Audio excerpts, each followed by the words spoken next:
రైతే రాజు. ఇది వినటానికి, చదవటానికి, చెప్పుకోవటానికి చాలా బాగుంటుంది. కానీ వాస్తవానికి ఆ రైతు రాజయ్యేదప్పుడు.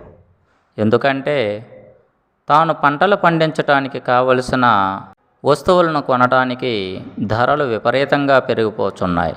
తాను పండించేటటువంటి పంటలకు మాత్రం సరైన గిట్టుబాటు ధరలు లేకుండా ఉన్నాయి. మరి అలాంటప్పుడు రైతు లాభాల బాట ఎప్పుడు పడతాడు?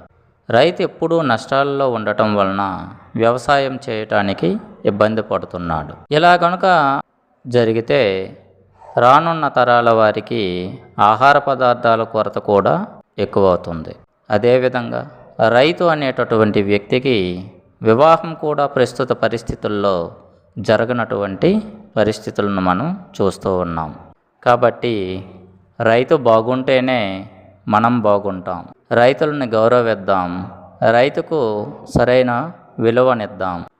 ధన్యవాదాలు.